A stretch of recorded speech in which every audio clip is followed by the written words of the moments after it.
He kissed my cheek on the reunion dance floor and slipped away for one last chat. An hour later, he came back with grass on his cuffs and a grin he couldn't hide.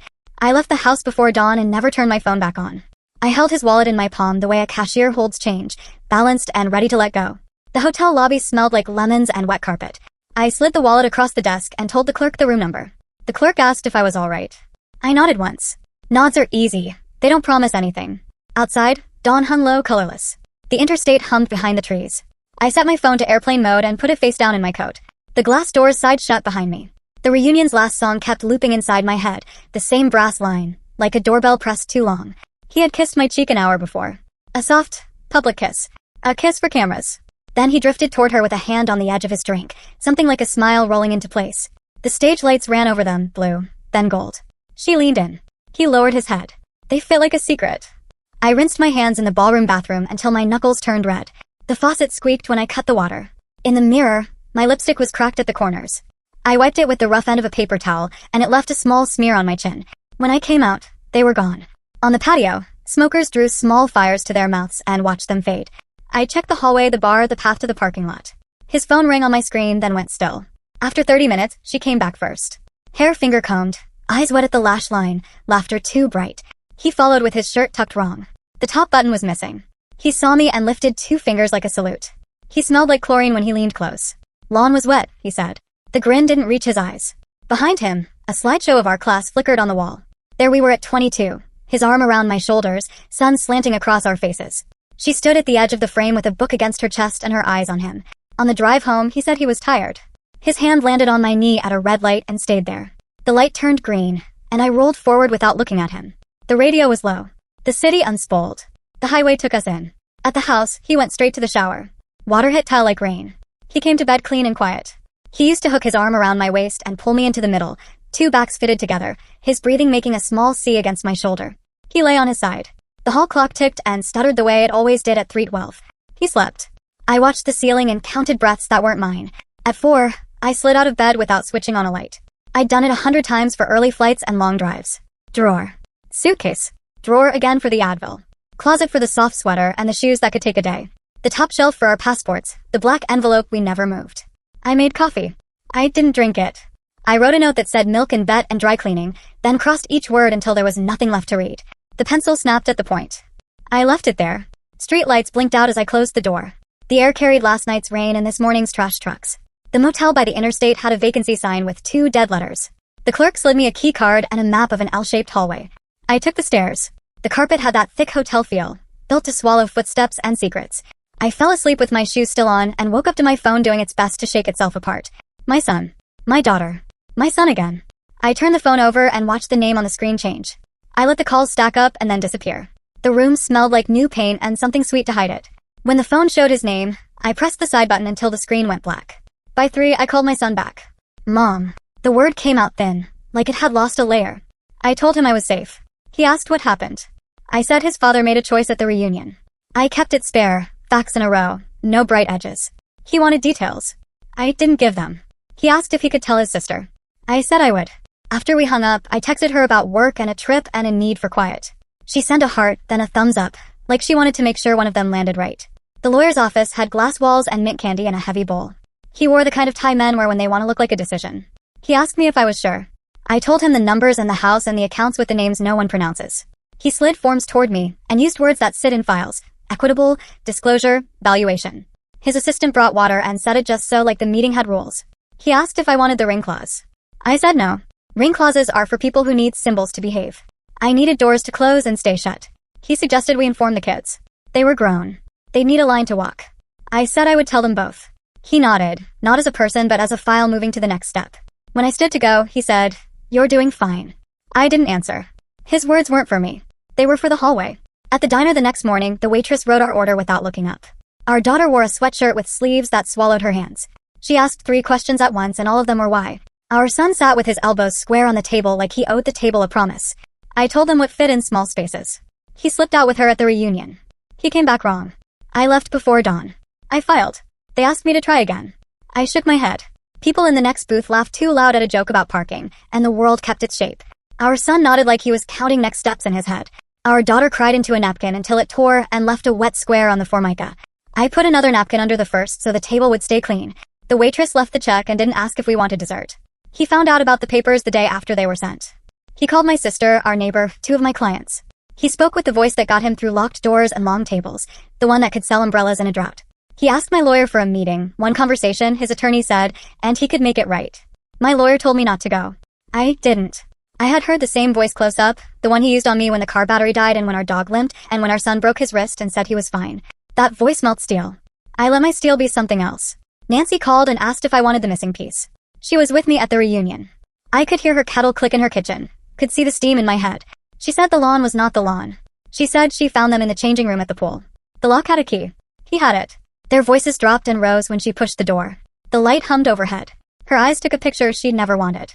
She told me because she loved me. She told me because stories with holes keep breathing. I thanked her. I hung up. I stood in my rented kitchen with my hand on the counter until my fingers hurt. Then I let go. He signed. I signed.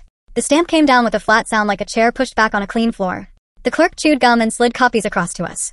I left the building with my coat open and the wind lifting the hem. After that, life came in small jobs and small bags. I moved through apartments with windows that stuck and locks that didn't. I learned the temper of airplanes and trains, which ones forgave heavy carry-ons and which ones didn't. I stopped buying things that came in sets. The house went to him. The retirement plan broke clean in half like a biscuit. He kept his half for whatever came next. I gave mine to the kids. They knew what to do with it. They had lists I had never seen. Small dreams they kept in the bottom drawers of their desks. I didn't need a house by the water anymore. I needed a room with a door that shut and no photos on the mantle that could pull me backward. I changed my work to work that lived in a screen. Strategy for startups that wanted a picture of the future with all the messy parts cropped out. I took calls from kitchens in cities where I didn't know the names of the birds. I wrote decks that looked clean. I used the same font every time. He tried new numbers after I blocked the old ones. He sent an email with the subject, please. The body was blank. People think blank means empty. Blank holds everything that wasn't said. I archived it without opening. I pictured his hands hovering over the keys and not finding letters that mattered. He got sick for a while, the kind of sick that comes from not eating and not sleeping and believing time can be ordered to sit. A nurse took his ring and put it in a small plastic cup on a tray. My son called from the parking lot and said he didn't know what to do with the cup. I told him to keep it or throw it away. He kept it. He held it in his pocket and then forgot it in a drawer. Nancy stayed soft with him on the phone until she couldn't. She told him truths in the voice she had used since college to get people to drink water and go to class. He listened some days and hung up other days. When she called me, she apologized for telling me anything at all.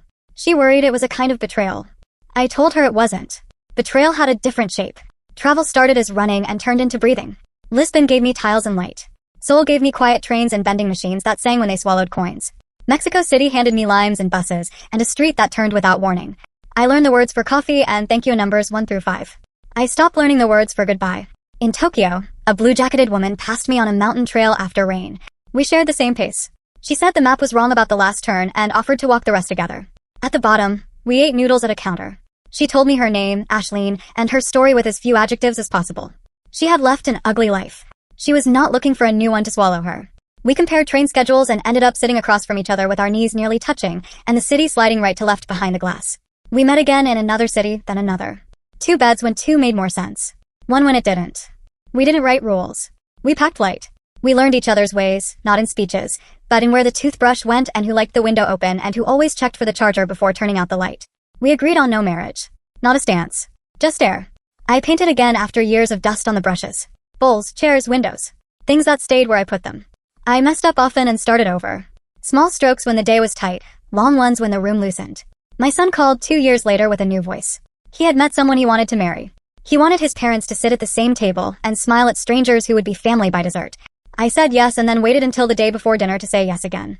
I took a dress that didn't ask for attention out of the bag and pressed the hem with the flat of my hand. At the dinner, they put me next to him because someone thought that would be tidy. He looked older. His hair had thinned at the temples in a way I recognized from the men in our dad's photos. He smiled like a man trying to remember how. You look good, he said. I cut off the noise, I said. He glanced around like the word might jump. It didn't. The bride's mother showed me lace on her phone and asked about flowers. I nodded and made small sounds of approval. When I hugged the room goodbye, I lifted my chin toward him, the way neighbors do at the trash cans. I told our kids about Ashleen the week of the wedding. My son added my daughter to the call. They went quiet and then they both said, bring her. We arrived at the venue early to find the exits and the bathrooms and the table I could use if I needed to sit. The air held that pre-wedding shine, flowers, polished nerves. He saw us before the photographer did. He came fast, jaw tight, words clicking in his mouth before he spoke. He grabbed my wrist and tried to pull me aside. No, I said. Simple. It works. Ashleen stepped between us and placed her hand on his elbow like a stop sign you could touch. He asked if she was my girlfriend and if I planned to marry her. I told him it wasn't his business. Guests started to turn their heads. Our daughter arrived then, small and solid, voice low and hard as a door. Let go, she said. Right now. Or I get you removed. It was removed that did it. He opened his hand and stood back like he'd dropped something fragile. She hugged Ashleen and me and guided us away. He didn't come for the family photo. He stood with Nancy and stared at the floor. Nancy called after and said he was spiraling again because seeing me move forward bent the story in his head. I listened. I told her I hoped he found a calm place to stand. She said she was worried about me, not him. I told her I was fine. Fine isn't a feeling. Fine is a plan. People always want the beginning. They want a neat first crack. There isn't one. We met in a classroom with windows that stuck. We were the ones who stayed late and wrote our names on lists for group projects and ended up doing the group work alone. He was the best listener I knew. He could make strangers talk about things they didn't have words for yet. He built a life on that gift and brought it home like a heavy briefcase he needed me to hold. I held it for years. I was good at carrying. He loved me out loud at first. He memorized my coffee order and the way I shook sugar into a paper cup. He danced me around our small kitchen before we could afford a table. He fixed the hinge on our son's bedroom door when it squeaked and didn't announce it like a favor. He learned how to take out a splinter without making it worse. Later, the listening went to the places that paid him and stayed there. At home, he put the briefcase down and let silence make the room. He liked to stand at the window and talk about the future in wide strokes. I handled the small ones. Camp forms, dentist appointments, checks written in blue ink and left to dry on the microwave. He called me the spine of the house when he was in a good mood and the schedule when he wasn't. There were women around him always. He didn't chase. He walked through rooms and let the air change. Most saw it and passed by without stopping. Some didn't. Rhea was one of the ones who didn't. Back in college, she wrote quotes on her sneakers and corrected the professor's math without raising her hand. She could put a song on a room and leave before it ended. She watched him with the kind of interest that makes other people stand up straighter. He liked the way it felt. He didn't act on it then. He put it in a drawer. Drawers open. When he laughed at the reunion, it was the old laugh, the one that fills a room and throws an arm over your shoulders and tells the world your table is the right table. People heard it and came closer. She heard it and moved the last inch. The pool wasn't about water. It was about a door that locked and a light that hummed and the belief that secrets are just things that need walls. Nancy saw the footprints on the tile and the shoe holding the door. She told me because she knew I would build a better life with the whole picture than with half. I travel with 2 bags. The small one holds the things that can't get lost. Documents, a thin chain with a flat oval, a photo of the kids when they were little that has been bent and unbent so many times the paper sounds dry. The big one holds clothes that don't wrinkle and shoes that can walk a city in a day. I keep my keys in a bowl by the door, even in apartments that aren't mine. I don't like the sound they make when they land on a table. Sometimes he still calls from a number I don't know. I let it go to voicemail. The text-to-voice service writes his words in the body of the alert. Hey, are you there? Can we talk? I'm sorry, please. The words look like the edges of an old flyer. Rain soft. I delete them. I put the phone face down and leave the room. I keep 1 photo at a time on the fridge. Right now it's my son and his wife under an arch of flowers. His hands are easy on her shoulders. There's room in the photo for breath. When a new baby shows up, the tape will come off clean and a new square will go up, and the fridge will hum, and the house will be a house instead of a memory museum. On mornings when the market trucks come early, I wake before the sun. Vendors pull metal doors, and they clatter like rain. A kid drags a crate and drops it too hard. Someone laughs at something that isn't funny but is true. I get up and make coffee and stand at the window and watch the street set itself out for the day. Ashleen pads in with her book under her arm and sits at the table and tucks 1 foot under her. We don't need to talk. Quiet is a thing we share. I paint small, simple things. A bowl with a chip. A chair with paint worn off at the arms. A window with a bar through the middle. I paint corners and the way light rounds them. I paint the shadow of the plant I don't own but might someday. At least once a month I walk past a pool. They all smell the same, metal and blue, and a little like the soaps hotels keep in locked closets. I stand with my hands in my coat pockets and let the memory rise and fall. The light hums. The door bangs. The sign says no running. I don't move until I can hear my own breath over the hum. Then I turn and walk away. The sound follows me just to the end of the fence and no further. I don't explain anymore. I point. His cuff. Her lipstick. The missing key. The wet footprints that broke and started again. The hall clock that stuttered at 3:12 all week. The napkin under the napkin. The ring in a plastic cup.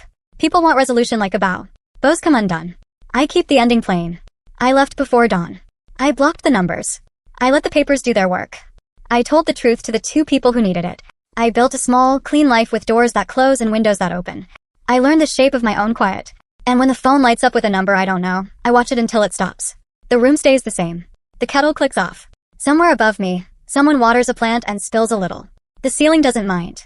I pick up my brush and lay down a line that steadies the corner of the painted room. The line doesn't fix anything. It makes the space true. I hang the canvas on a nail that was already there when I moved in. I step back. The window throws a square of light on the floor. My suitcase is tucked under the desk. One wheel that sticks. Ready if I am, quiet if I'm not.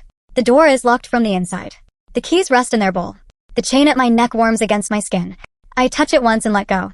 It falls back into place and stays.